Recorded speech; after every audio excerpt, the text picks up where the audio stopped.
Previously on A Court of Thorns and Roses.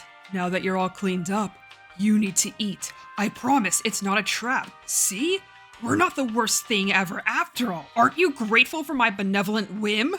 I mean, it's either this or forfeit my family's comfort and resume the poverty we were accustomed to for the past 8 years. Guess I truly am trapped here for the rest of my days. That's the spirit.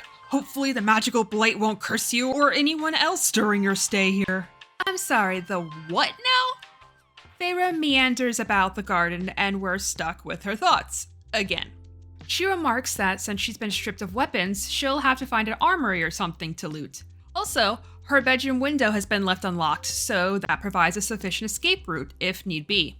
But considering the rest of Fairyland is apparently so deadly to her, especially with this magical blight, her non-magical self is definitely better off being pampered and cared for at the estate for the time being.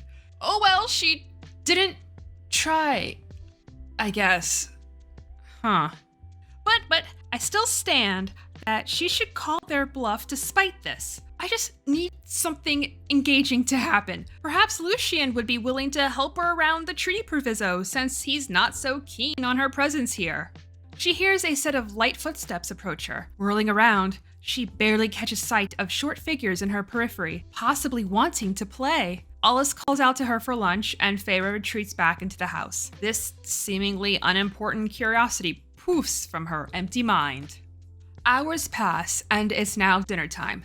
Feyre swipes a knife so she's once again armed and dangerous. She has resolved to keep her head down and not cause a ruckus, even if Lucien's provocations affect her. She still needs him on her side, and grinding his social link level would have to be done on the down low as to not raise Tamlin's suspicions too soon.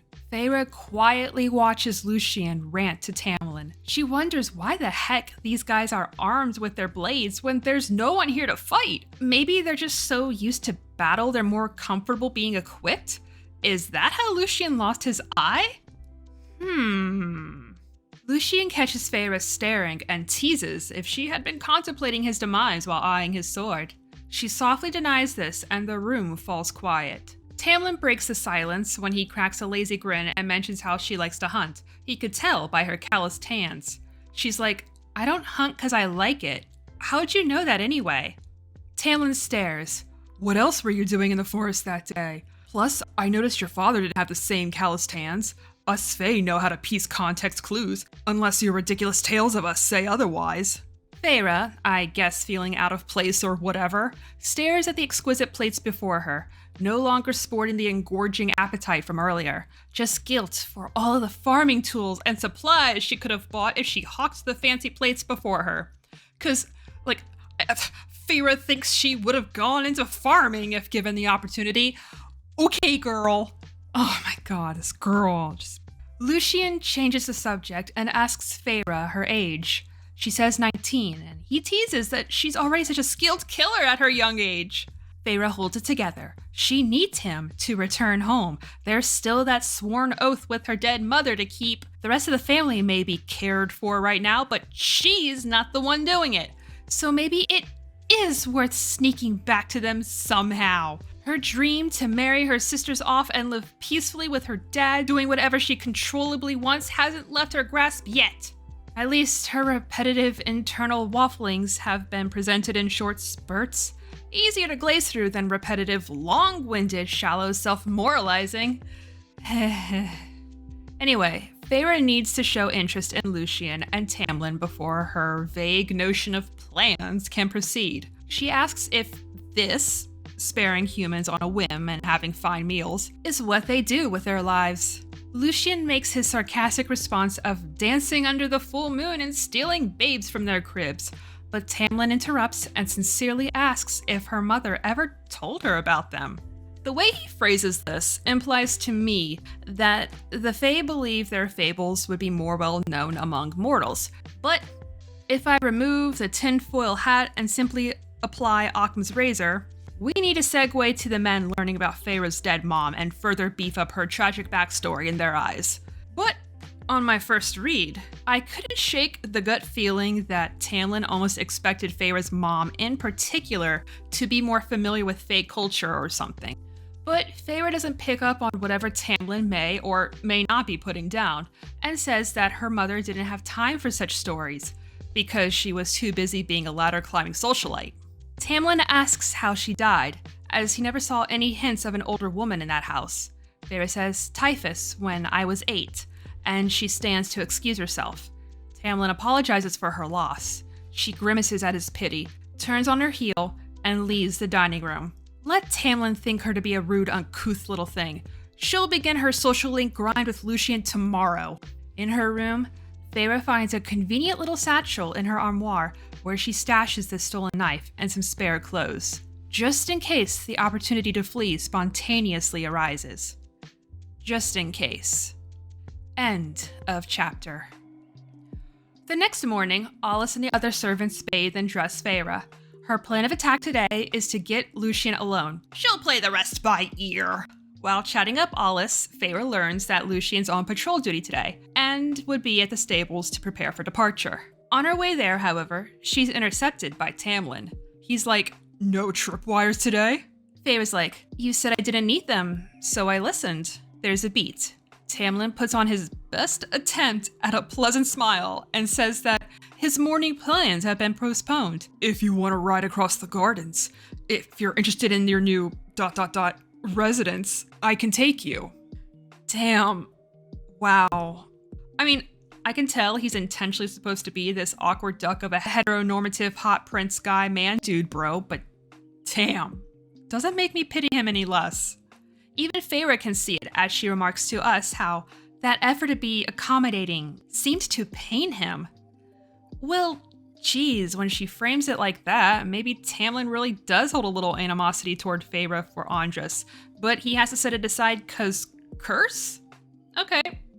Feyre declines his offer to escort, still preferring to be alone. "What about—" "No thank you." Tim Tan clenches his fists and holds his tongue, taking the L as he retreats back into the manor. Wow. Damn. That's rough, buddy. But this little section here caught my eye. He didn't reprimand me, didn't do anything other than prowl back into the house without another word. Soon enough, if I was lucky, Tamlin wouldn't be my problem anymore. I hurried for the stables, tucking away the information. Maybe one day, if I was ever released, if there was an ocean and years between us, I would think back and wonder why he bothered. That last sentence is probably why this book is over 400 pages long. I offhandedly caption commented in a previous video that Feyre has a limit to her curiosity. It's nice to have that straight up textual now. Our main character is a type of person who die of starvation in an abandoned escape room, yet we're expected to believe she'll be able to keep her wits about her. Oh, okay, Maas, okay. The real question is how much the narrative will have to contort itself into an idiot ball just so it can lead Feyre, nay, probably drag her ass across the finish line. Whew. Anyway, she books it for the stables and fortunately finds Lucien still there. He greets her, all in bright spirits now. Feyre doesn't even have to navigate through the sort of complex dialogue tree necessary to negotiate with Nesta. Only needs to shrug and smile a little for Lucien's invite to tag along. Good for her. Good for that convenience to be convenient. He wants to witness her supposed Fey killing abilities in action. To indulge her in a hunt. Feyre continues to play it cool, even though her idea of a hunt involves less horse-ridden chases and more careful stalking and well-laid traps and snares. Nevertheless, she accepts a full quiver and bow with a coy, "I suppose I'm already dressed for a hunt. Let's go." She keeps lookout and hopes Tamlin doesn't decide to randomly drop by while she waits for Lucien to finish with his prep and small talk. Luckily, there are no more Tamlin jump scares, so Feyre and Lucien take off into the wilderness. They trot along underneath the canopy trees. Feyre keeps a healthy distance behind Lucien as she takes in the scenery around her. The way the sun illuminates the leaves somehow hit different in fairyland. She scopes out trees that look climbable, the sound of a river nearby for direction and nourishment. Though the forest appears more vibrant, it's also utterly empty. Lucien snaps her out of her thoughts and hangs back to ride beside her. She's like, "Yes, good. I refuse to look desperate and approach you, so come to me instead." He teases whether none of the forest critters are worthy of slaughter. Feyre retorts that they have enough food on their plates. She doesn't need to add more. She changes the subject and asks why Lucien, Tamlin's emissary, is stuck patrolling the grounds. Turns out this was Andres's shift, and it's an honor to do it. Ha ha ha. Oops, awkward. Feyre swallows her saliva and pride as she sincerely apologizes for what she's done. Lucien more or less shrugs it off with a sassy remark, to which Feyre claps back, following the advice Alice had given her earlier. And he responds positively to that. Alright, it is chapter 9 and Feyre has conquered her prejudice through guilt and empathy. We did it, folks! Character arc essentially achieved! Albie the racist dragon isn't racist anymore.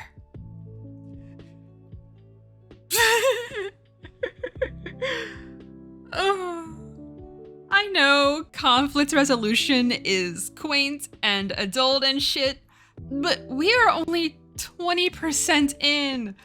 Girl, where is the drama? Someone throw a horse! Seriously though, did Feyre pull a Maxim Trevelyan and experience her entire character within the first quarter of the book? Surely not.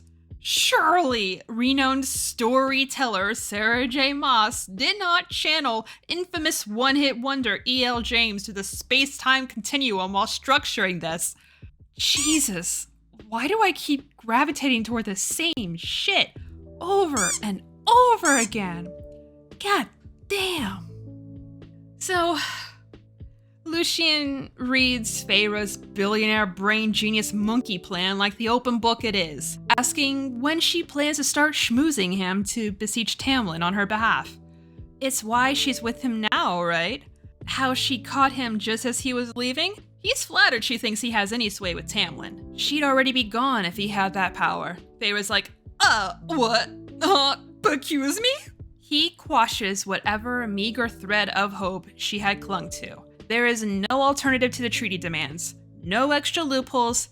Since Tamlin won't gut her, she is stuck in fairyland. Sorry. He admires her chutzpah, though. They ride on in silence as Feyre levels her breathing and shoves aside her panicked thoughts.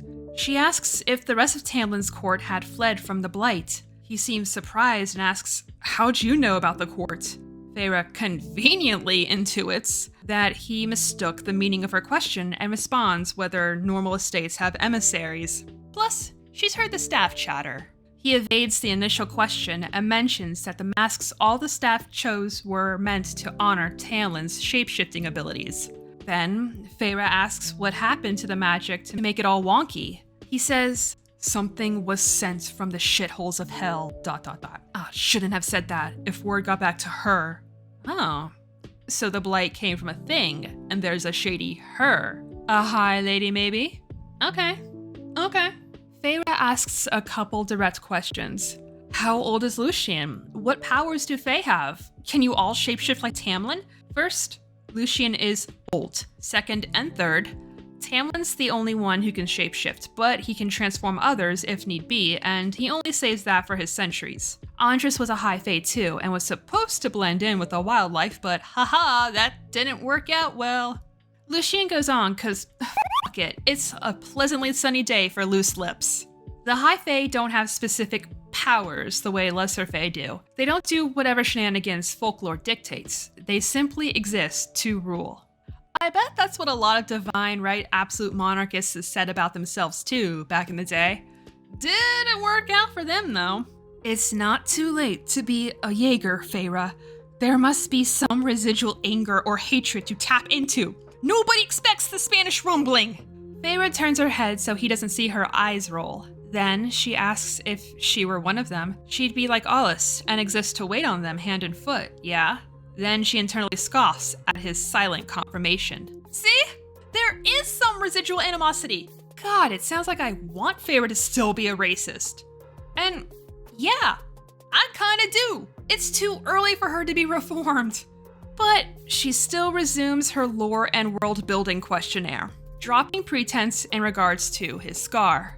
Apparently, it was punishment for mouthing off. It wasn't dished out by Tamlin, as he was the one who gave him the replacement. So, whoever did it is a mystery. Feyre continues her wombo combo streak, asking if there are fairies that'll actually answer any questions if they're trapped. Perhaps some other fae would know the treaty-breaking answers that she seeks. There are. The Surreal. Old-ass wicked fae that's not worth the danger to even find. You'd better not try, Feyre, or I'll snitch to Tamlin and you'll be grounded. This makes her think they may not lurk very far from here if he's that concerned about it. Dude!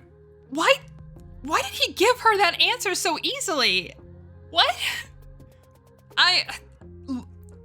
The convenience. I can't ponder on that though, as something snaps Lucien's attention. Feyre reflexively draws her borrowed yew-bow in the direction he stares at. He orders her to put the bow down and face straight ahead. Don't look or react at all to what she may see or feel. Feyre complies. The horses still trot along, even as Feyre feels it. End of chapter. I don't have much to comment on with chapter 8 that would be any different from what I said about chapter 5. Could have been tightened and combined with the following chapter. Like, I'm not the only one who can feel the meandering here, right? I don't consider it filler because we still learn a variety of information. It's just the execution of it comes off as, well, this Zoom meeting could have been an email kind of affair. With chapter 9, Feyre feels the emotional consequence to her inciting action. That guilt will be stretched out until Feyre apologizes to Tamlin himself, whenever that'll be. I'm not a fan of how hunky-dory and convenient everything is, though. I'm gonna go ahead and fully mourn the expectations I had for Feyre's character. I know she has to evolve from her cynical chapter 1 starting point. However, I don't vibe with this apparent speedrun. It's not total insta-change, luckily, as there's still some residual bitterness, but there's not nearly enough drama and conflict to make this monkey brain go brrrr. Nothing more to say. Feyre and Lucien will encounter a magical beast next chapter. It'll be a tense couple of minutes. So rad. Alright, bye-bye. Bye.